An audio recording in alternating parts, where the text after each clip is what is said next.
Bismillahirrahmanirrahim. Assalamualaikum warahmatullahi wabarakatuh. Nama saya Dini Arifah Yunisa. Di sini saya akan menjelaskan tentang Learning Management System atau yang disebut dengan LMS. Nah, untuk pokok-pokok pembahasan yang akan dibahas pada kali ini ada 5 pokok. Yang pertama yaitu pengertian LMS, yang kedua fungsi LMS, dan yang ketiga kelebihan LMS. Yang keempat, kekurangan LMS, dan yang kelima yaitu fitur-fitur LMS itu sendiri. Nah, di sini yang pertama yaitu pengertian dari LMS. Jadi LMS itu artinya apa sih?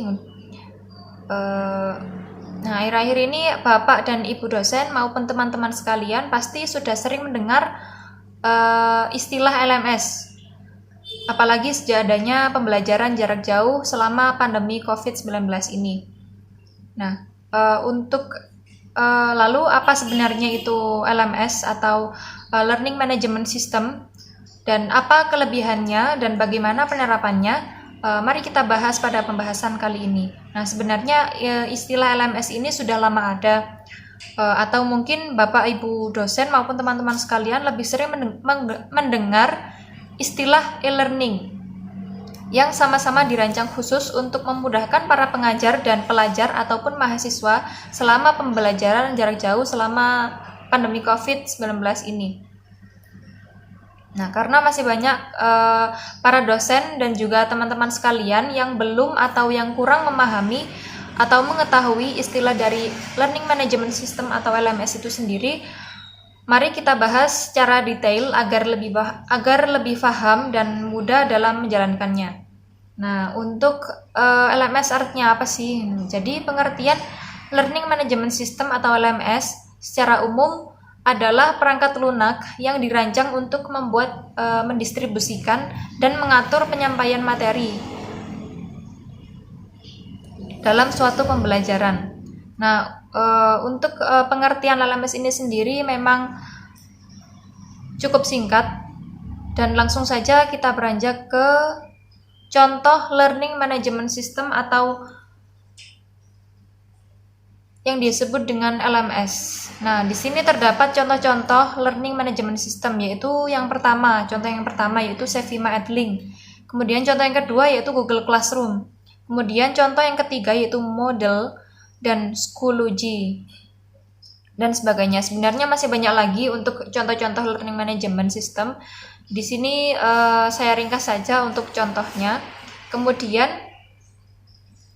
langsung saja kita beranjak ke fungsi-fungsi Learning Management System itu sendiri. Nah, apa saja fungsi LMS itu? Jadi sistem LMS ini bisa membantu para pengajar atau dosen untuk merencanakan dan membuat silabus, mengelola bahan pembelajaran, mengelola aktivitas perkuliahan, kemudian mengelola nilai, merekapitulasi absensi, kemudian menampilkan transkrip nilai, dan berdiskusi dan juga melakukan kuis. Dan biasanya LMS ini berbasis aplikasi dan platform web, sehingga memudahkan para dosen maupun para mahasiswa dalam merencanakan maupun mengerjakan proses belajar online. Nah, LMS juga memudahkan mahasiswa untuk mengakses konten ataupun materi pembelajaran dari mana saja dan juga kapan saja. Nah, untuk selanjutnya di sini terdapat kelebihan LMS. Yaitu apa saja sih kelebihan LMS itu? Nah, Learning Management System ini memiliki banyak manfaat atau kelebihan dalam proses pembelajaran jarak jauh. Nah, berikut 10 manfaat atau kelebihan LMS. Dan yang pertama, waktu pembelajaran jadi lebih efisien karena pembelajaran online dapat diakses di mana saja dan kapan saja. Dan kelebihan yang kedua yaitu biaya untuk menggunakan LMS lebih murah dibandingkan proses pembelajaran tatap muka. Dan yang ketiga yaitu memudahkan aktivitas kuliah seperti kuis, tugas, upload materi, interactive discussion. Kemudian yang keempat yaitu alternatif pembelajaran online selama pandemi COVID-19 ini. Nah, kemudian yang kelima yaitu mempermudah dosen untuk mengumpulkan dan menganalisis data hasil perkuliahan mahasiswa dengan waktu yang lebih singkat. Dan yang keenam, yaitu mempermudah dosen untuk mencari dan mengatur materi kuliah untuk mahasiswa.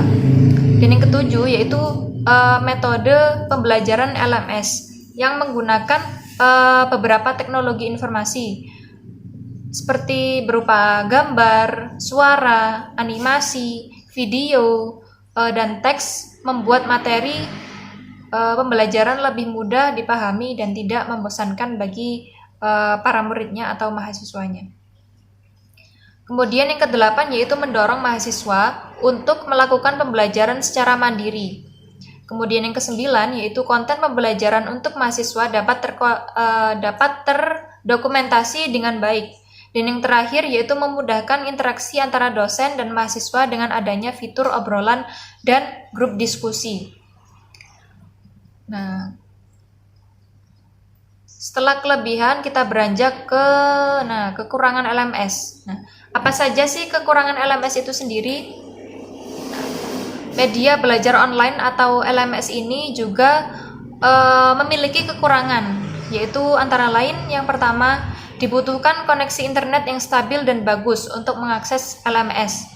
Nah, jika tidak memiliki koneksi yang bagus, proses pembelajaran melalui LMS ini akan terhambat dan juga mengganggu proses pembelajaran yang sedang berlangsung. Kemudian yang kedua, yaitu kurang bisa menerapkan interaksi secara real time antara dosen dan mahasiswa. Misalnya, apabila ada mahasiswa yang bertanya kepada dosennya hari ini, dan kemudian dosennya baru bisa membalas atau online pada keesokan harinya, dan maka jawaban dari dosen tersebut baru bisa diterima oleh mahasiswa pada keesokan harinya. Dan yang ketiga, yaitu membutuhkan perangkat penunjang seperti komputer, laptop, dan smartphone untuk bisa menggunakan LMS. Dan jika kita tidak memiliki perangkat penunjang tersebut, maka kita tidak bisa mengakses laman LMS itu. Kemudian setelah kekurangan, kita beranjak ke fitur-fitur LMS. Apa saja sih fitur-fitur LMS yang mendukung proses pembelajaran online? Nah, untuk fitur-fitur yang pertama, fitur unggulan yang pertama yaitu tampilan atau user interface atau UI yang mudah digunakan. Dan kemudian dengan interface atau user interface yang menarik bagi LMS sangat penting agar mudah diakses dan mudah dipahami oleh para penggunanya. Pengguna LMS tidak akan merasa kebingungan saat menggunakannya. Bagi penyedia LMS, di sini fitur antarmuka yang menarik juga dapat menambah estetika laman web LMS sehingga bisa menarik banyak calon pengguna baru. Kemudian untuk fitur yang kedua, yaitu pendaftaran bisa dengan online. Nah, LMS menggunakan pendaftaran online atau bisa dihubungkan dengan sistem informasi akademik kampus. Nah, fitur pendaftaran merupakan fitur yang wajib dimiliki sebuah LMS. Melalui fitur ini, mahasiswa dapat mendaftarkan dirinya secara online melalui laman LMS dan dapat melihat silabus yang sudah dipersiapkan oleh dosen mahasiswa itu sendiri. Nah, kemudian fitur yang ketiga yaitu kelas daring atau online.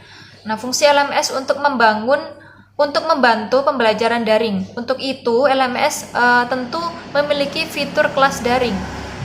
Apa yang dimaksud dengan kelas daring atau kelas online? Nah, di sini kelas online adalah kelas yang menyajikan proses belajar mengajar tanpa mengharuskan kontak fisik atau tatap muka. Nah, kelas online ini dapat menyajikan beragam materi pembelajaran digital berupa video atau animasi pembelajaran, rekaman suara dosen mengenai materi pembelajaran, dan dokumen materi pembelajaran atau artikel maupun buku elektronik untuk dipelajari secara mandiri oleh mahasiswa. Kemudian untuk fitur yang keempat yaitu fitur forum diskusi dan kelas. Nah, LMS juga harus menyediakan forum diskusi sehingga dapat menghubungkan antara mahasiswa maupun dosen untuk berdiskusi membahas materi atau berbagai macam informasi, data, acara, survei, media, dan lain-lain menjadi lebih mudah. Nah, forum ini dapat dibuat publik maupun privat. Kemudian untuk fitur yang kelima yaitu fitur video conference. Fitur video conference ini untuk melakukan pembelajaran tatap muka secara virtual bisa dikatakan untuk pembelajaran sinkronus. Nah, dan fitur video conference ini bisa langsung digunakan untuk penyampaian materi secara langsung oleh dosen kepada mahasiswa dan berinteraksi antara mahasiswa dan dosen. Nah, fitur video conference ini bisa dikatakan seperti aplikasi Zoom, aplikasi Google Meet, dan aplikasi-aplikasi lainnya. Kemudian untuk fitur yang keenam yaitu kuis dan ujian online. Nah, LMS yang bagus juga menyediakan fitur kuis dan ujian online agar para dosen dapat melakukan evaluasi belajar untuk mahasiswanya. Fitur ini harus mendukung kebutuhan Bapak dan Ibu dosen dalam membuat soal hingga melakukan pendistribusian soal ujian kepada para mahasiswanya. Dan untuk fitur yang terakhir yaitu laporan. Nah, yang terakhir, LMS sudah selayaknya menyediakan fitur laporan yang dapat memudahkan dosen dalam melacak perkembangan mahasiswanya. Fitur ini berguna juga untuk mengecek absensi mahasiswa, intensitas para mahasiswa mengakses materi pembelajaran. Nah, monitoring pengerjaan tugas mahasiswa dan melakukan rekap jawaban kuis dan ujian mahasiswa. Nah, itulah pembahasan pengertian Learning Management System atau yang disebut dengan LMS, manfaat, fungsi, kekurangan, dan contohnya. Selain menggunakan LMS untuk mempermudah proses perkuliahan, Bapak dan Ibu dosen juga bisa merekomendasikan aplikasi belajar online kepada para mahasiswanya. LMS yang banyak direkomendasikan untuk perguruan tinggi di Indonesia adalah aplikasi Cevima, Edlink, yang memang diperuntukkan untuk perkuliahan di Indonesia, guna membantu pelaksanaan pembelajaran yang lebih baik dan mudah dengan mengandalkan kolaborasi antara dosen dan mahasiswa itu sendiri. Dan itu saja pengertian atau penjelasan mengenai LMS atau Learning Management System.